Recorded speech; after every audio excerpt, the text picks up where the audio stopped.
Assalamualaikum warahmatullahi wabarakatuh.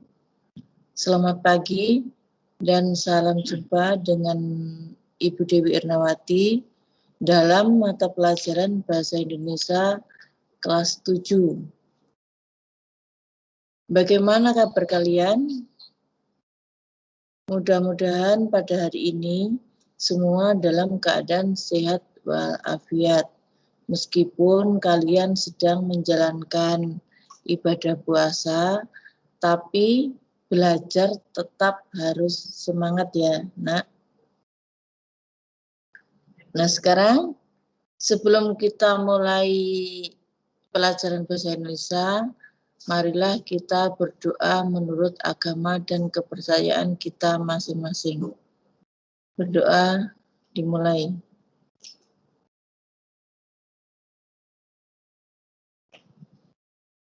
Berdoa selesai.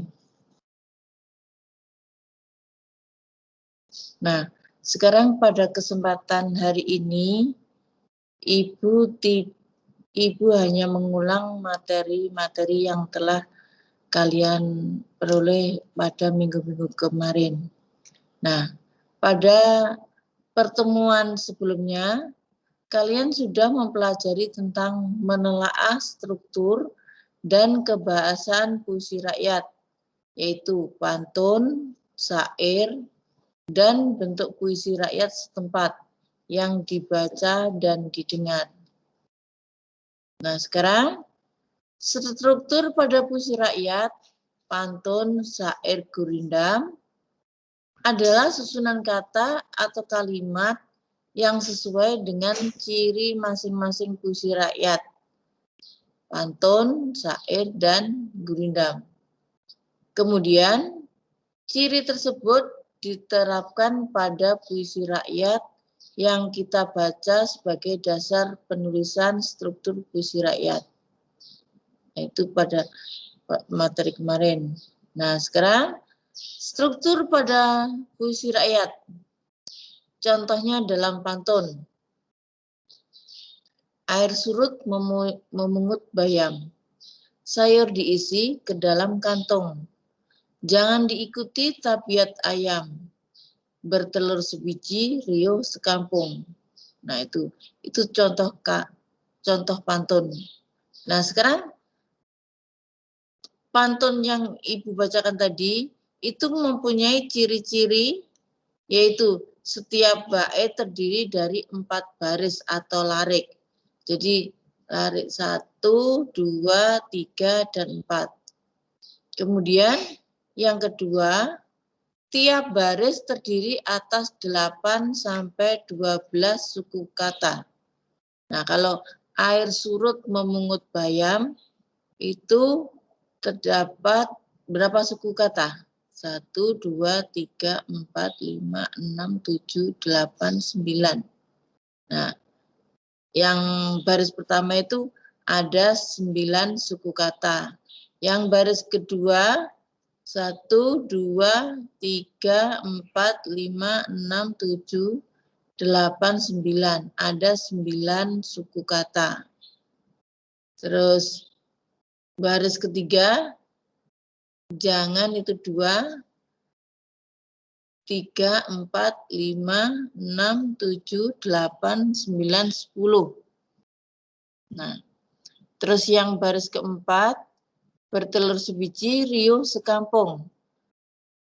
Bertelur itu ada 3, sebiji ada 3, terus riuh ada 2, sekampung ada 3. Jadi kan 3, 3, 6, 9, 11, ada 11 kata. Jadi itu termasuk pantun. Tiap baris terdiri dari 8 sampai 12 suku kata. Rima yang ketiga, rima akhir setiap baris adalah ABAB. Ini contohnya di sini.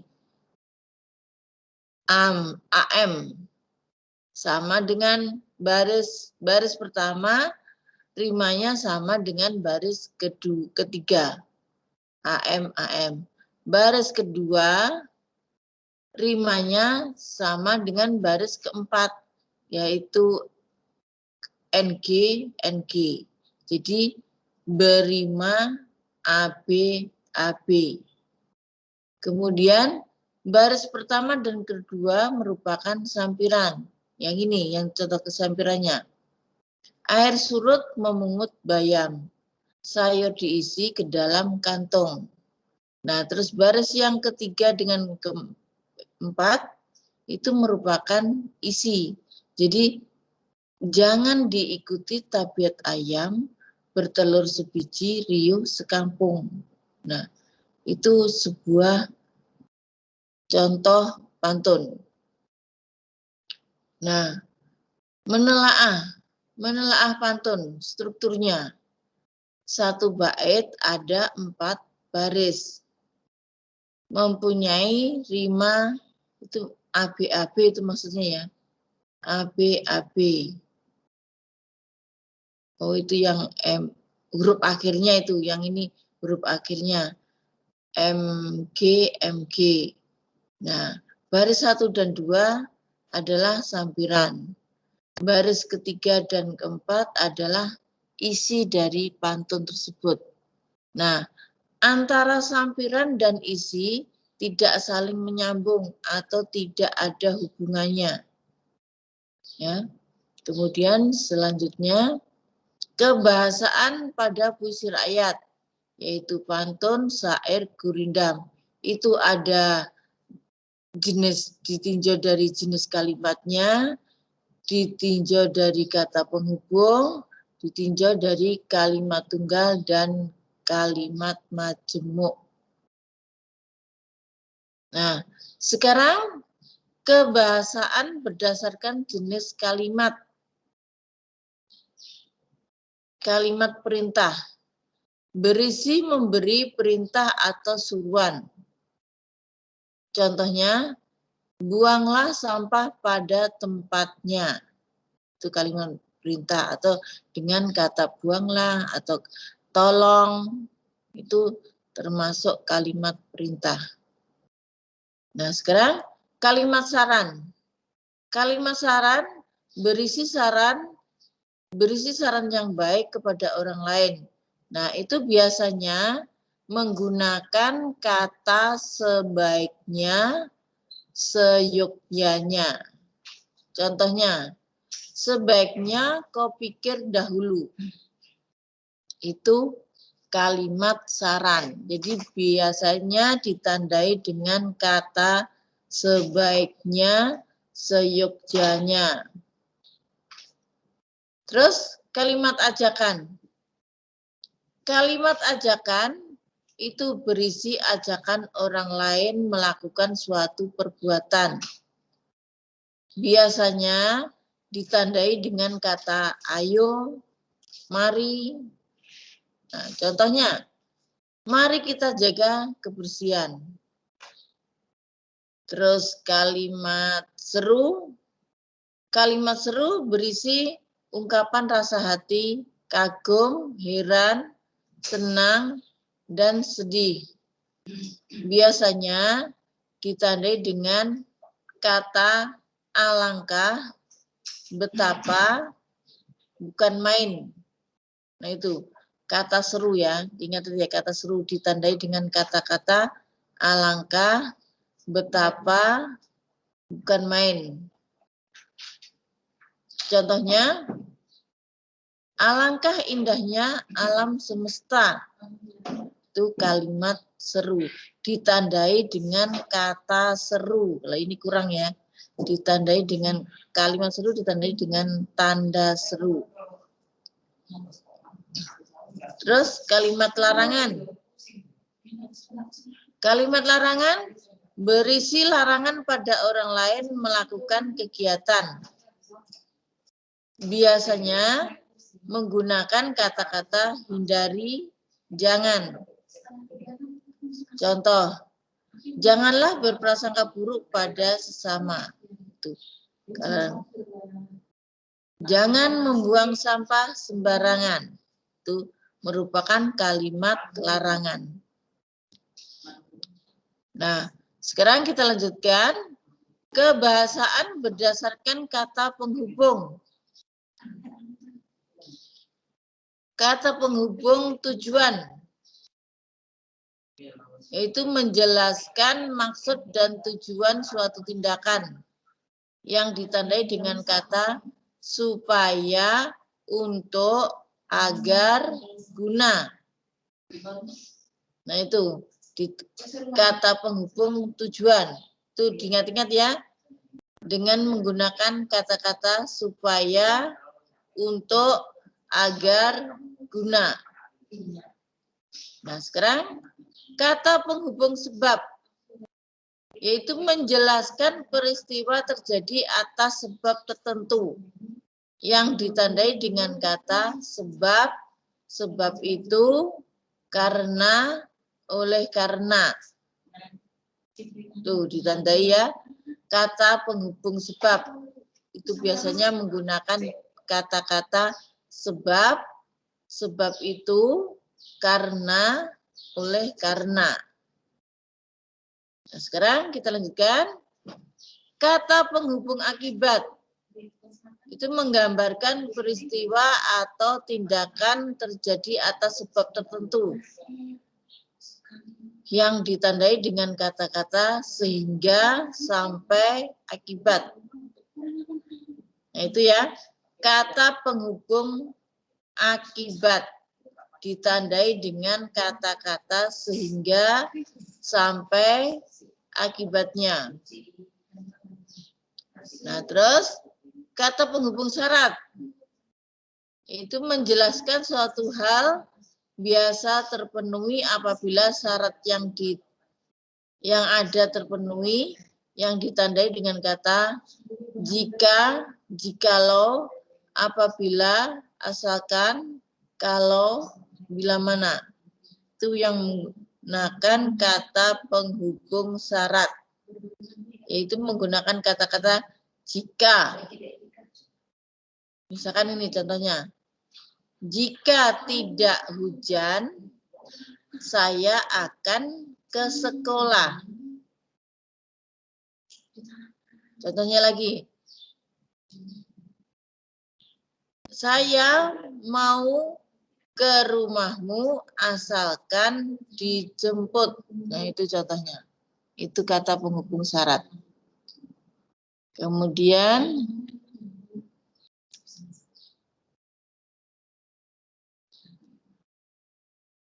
kebahasaannya masih dalam kebahasaan. Kalimat tunggal dan majemuk. Kalimat tunggal dan kalimat majemuk. Kalimat tunggal adalah kalimat yang memiliki satu subjek dan satu predikat. Contohnya, pagi-pagi saya sarapan. Jadi cuma satu subjek dan satu predikat. Subjeknya apa? Pagi-pagi. Predikatnya apa? Saya sarapan. Tuh. Kemudian kalimat majemuk adalah kalimat yang memiliki lebih dari satu subjek dan satu predikat yang terjadi penggabungan dua kalimat dasar atau lebih. Nah sekarang kalimat majemuk itu ada yang menyatakan hubungan syarat. Hubungan syarat ditandai dengan kata jika, seandainya, asalkan, apabila, andaikan. Yaitu seperti yang tadi ya, kata penghubung syarat. Nah itu kata majemuk hubungan syarat. Dan ini ditandai dengan kata-kata jika, seandainya, asalkan, apabila, andaikan. Jadi kalau kalian menemui kalimat-kalimat yang ada kata-kata jika, seandainya, asalkan, apabila, andaikan, terus memiliki subjek lebih dari satu, predikat lebih dari satu, itu merupakan kalimat majemuk hubungan syarat. Contohnya, jika hidup bermalas-malasan, masa depan tak tentu arah. Jadi memakai kata syarat jika. Nah, kemudian kalimat majemuk hubungan tujuan. ditandai dengan agar, supaya, biar. Contohnya, agar hidup tercapai tujuan, hendaklah pemuda rajin belajar. Itu tujuannya. Supaya hidupmu tercapai, maka harus rajin belajar. Nah, sekarang kalimat majemuk konsesif ditandai dengan walaupun, meskipun, biarpun, kendatipun, sungguhpun. Contoh, walaupun belajar banyak godaan, tetaplah teguh mencapai harapan. Jadi menggunakan kata hubungan konsesif walaupun. Nah, sekarang kalimat majemuk hubungan penyebaban ditandai dengan sebab, karena, oleh karena. Contohnya, hari ini aku bersedih karena berpisah dengan sahabat. Jadi menggunakan hubungan penyebab, karena dia bersedih itu karena berpisah dengan sahabat. Selanjutnya, kalimat majemuk hubungan perbandingan ditandai dengan ibarat, seperti, bagaimana, laksana, sebagaimana, lebih baik. Perbandingan ya. Jadi kalian nanti kalau lihat kalimatnya ada kata-kata ibarat, seperti, bagaikan, laksana, sebagaimana, lebih baik, itu merupakan kalimat majemuk hubungan perbandingan. Selanjutnya, kalimat majemuk hubungan akibat ditandai dengan kata-kata sehingga, sampai-sampai, dan maka.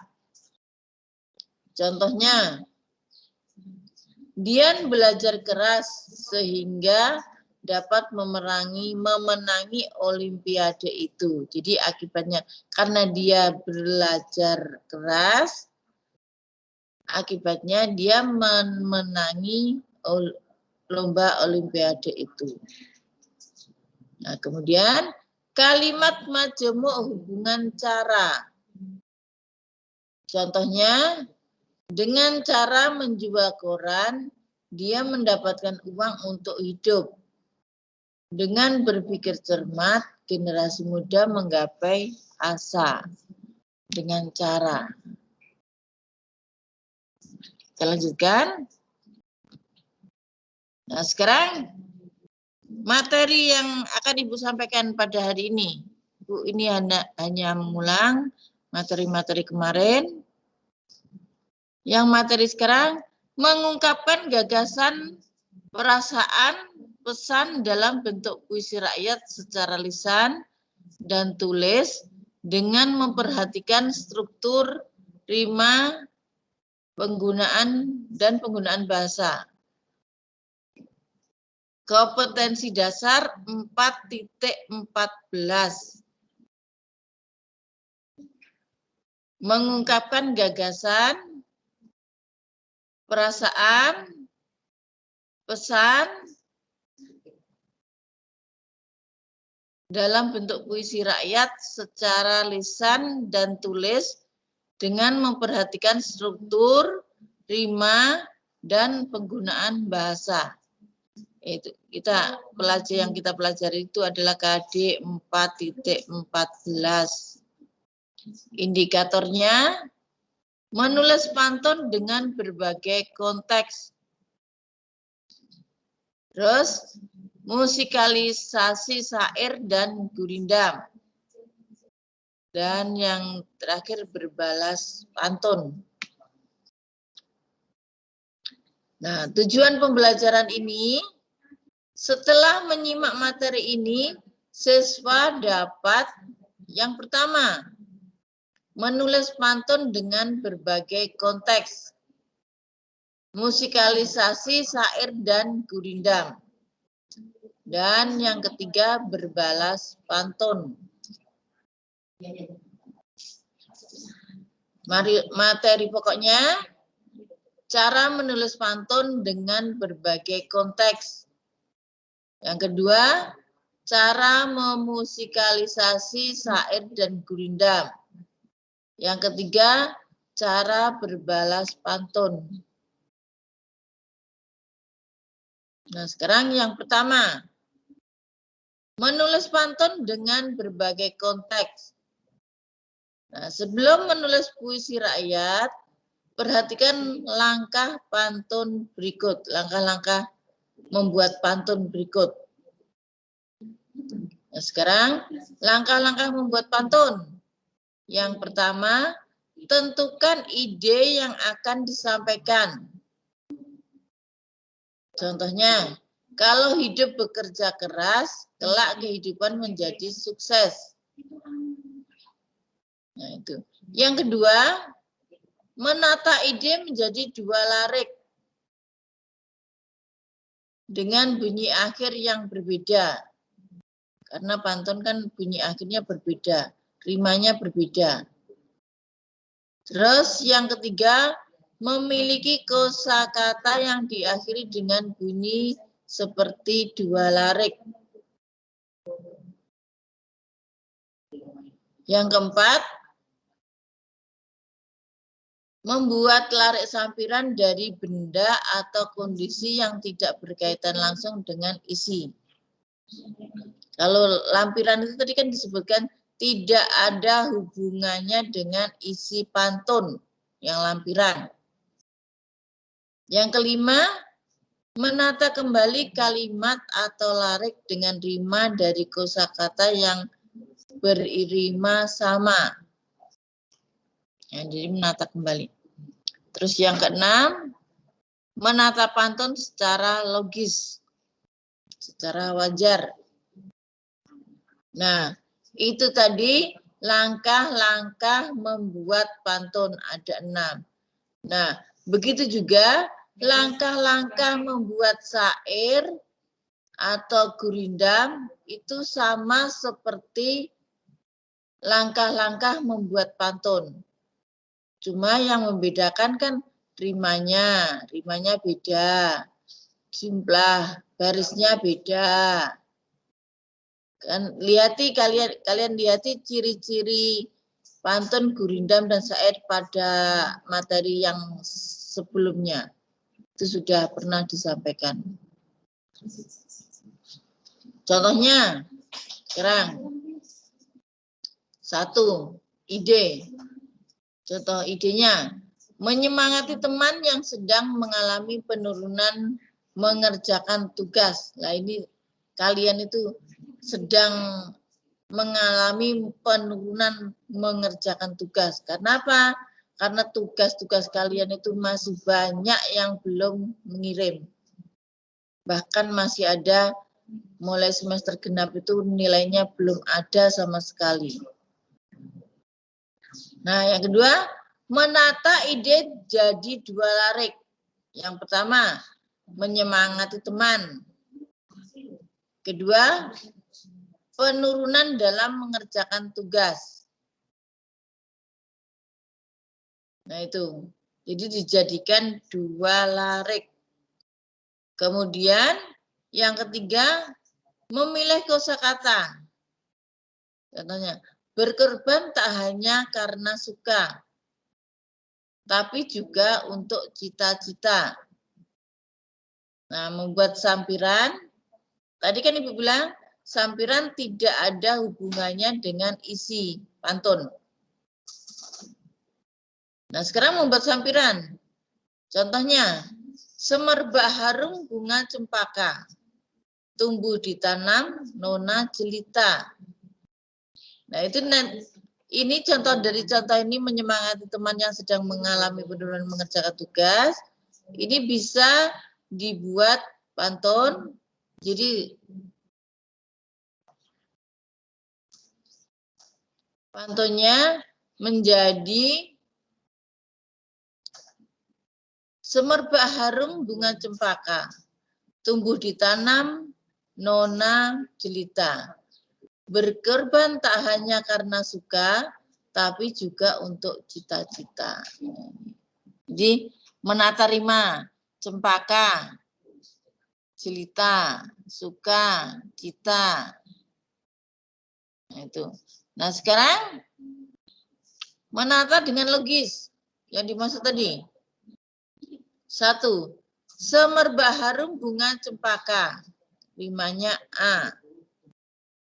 Tumbuh ditanam nona jelita. Rimanya B. Rima akhir ya maksudnya. Kemudian berkorban tak hanya karena suka. Rima akhirnya A. Tapi juga untuk cita-cita. Rima akhirnya B. Nah itu sudah jadi sebuah pantun. Jadi kalian lihat itu tadi. Pantun itu ciri-cirinya tadi apa? Terdiri di 4 baris, satu baitnya 4 baris. Terus setiap baris terdiri dari 8 sampai 12 suku kata. Sekarang kita hitung. Yang satu tuh, berapa suku kata? 1, 2, 3, 4, 5, 6, 7, 8, 9, 10. Nah, terus baris kedua berapa suku kata? Tumbuh 1, 2, 3, 4, 5, 6, 7, 8, 9, 10. 10 suku kata. 3, yang berkorban tak hanya karena suka. 1, 2, 3, 4, 5, 6, 7, 8, 9, 10. Yang baris keempat, tapi juga untuk cita-cita. 1, 2, 3, 4, 5, 6, 7, 8, 9, 10. Nah, itu kan memenuhi syarat-syarat yang ada di pantun. Jadi terdiri setiap bait, setiap baris terdiri dari 8 sampai 12 suku kata. Lah ini tadi kan setelah dihitung itu kan ada yang 10, ada yang 9. Jadi kan memenuhi syaratnya. Terus rimanya A, B, A, B. Nah itu contoh cara membuat pantun. Nah sekarang langkah-langkah ini berlaku juga dalam membuat gurindam dan syair. Tapi tentu saja harus berdasarkan pada ciri-ciri gurindam dan syair. Kalau gurindam kan berapa baris satu baitnya? Ada 2. Terus kalau syair berapa satu baitnya berapa baris? 4. Rimanya apa? Gurindam. Rimanya syair apa saja? Kalian harus ingat. Nah, sekarang Ibu lanjutkan. Berunjuk karya dengan puisi rakyat. Pada bagian ini dapat dipilih 3 buah permainan. Pada bagian ini, kamu akan bermain berbalas pantun dengan topik yang disediakan. Aturan permainan dipaparkan berikut. Tapi ini kan tidak ada tugasnya ini. Jadi cuma contoh aja Ibu kasih contoh. Nanti misalkan kita tatap muka, itu bisa dipraktekkan. Bermain musikalitas, syair, dan gurindam. Yang A, permainan ini terdiri atas 2 kelompok, yaitu kelompok syair dan kelompok gurindam. Jumlah anggota kelompok terdiri atas ketua dan anggota. Kegiatan musikalitas diawali dengan pemberian nada yang sesuai dengan isi pesan syair atau gurindam. Nah, mementaskan musikalitas puisi di luar kelas. Sebaiknya dikombinasikan dengan antar kelas itu bermain musikalitas. Jadi kayak syair, pantun, gurindam itu bisa dilakukan. Nah, sekarang yang ketiga, berbalas pantun. Lakukan berbalas pantun dengan aturan permainan berikut. Yang A, permainan ini terdiri atas 2 kelompok gadis dan kelompok bujang, atau dapat dikembangkan menjadi kelompok pro dan kontra. Jumlah anggota kelompok minimal ada 3 orang, maksimal 5 orang. Setiap kelompok terdiri atas ketua dan anggota. Nah, kegiatan berbalas pantun dipimpin oleh seorang moderator yang bertugas menengahi, mengulas, dan menyimpulkan kegiatan berbalas pantun. Nah, setiap sesi berbalas pantun memiliki tema, misalnya perkenalan. Nah, pantun yang merupakan jawaban setiap kelompok secara berkesinambungan atau bergiliran. Nah, struktur berbalas pantun terdiri atas pembukaan, ini atau maksud, atau penutup atau kesimpulan. Contohnya, peserta tidak boleh bersikap dan menggunakan kata-kata yang kurang santun, seperti menghina atau merendahkan kelompok lain. Nah, sekarang kita lihat temanya perkenalan dan persahabatan. Pesertanya putri 5 orang, putra 5 orang. Moderatornya guru atau siswa yang ditunjuk. Nah, sebelum berbalas pantun dimulai, moderator memperkenalkan masing-masing anggota dari tiap-tiap kelompok serta menjelaskan temanya. Dan pantun dimulai dengan cara diundi oleh moderator. Nah, berbalas pantun. Contohnya moderator. Cuci tangan memakai sabun. Sabun berbau bunga melati. Mari kita berbalas pantun sambil bernyanyi senanglah hati. Itu contoh berbalas pantun. Nah, silakan siapa yang mulai? Topik berbalas pantun. Yang pertama menjadi generasi harapan untuk Indonesia yang lebih maju. Kedua, tidak meninggalkan budaya daerahmu meski zaman telah berubah. Contohnya, adakah jemari di pohon kenanga? Adalah hama di tangkai delima? Bolehlah kami mohon bertanya, siapakah nama Adinda berlima? Nah, yang si gadis menjawab, ingin menari bersama Nyonya. Dia datang membawa jamu. Nama kami tidak usah ditanya, langsung tanyakan apa maumu. Nah, sekarang moderatornya, ayo kelompok gadis, ingin langsung ditanya apa maumu. Ayo bujang, silahkan jawab. Jadi saling bersahutan antara si bujang dan si gadis.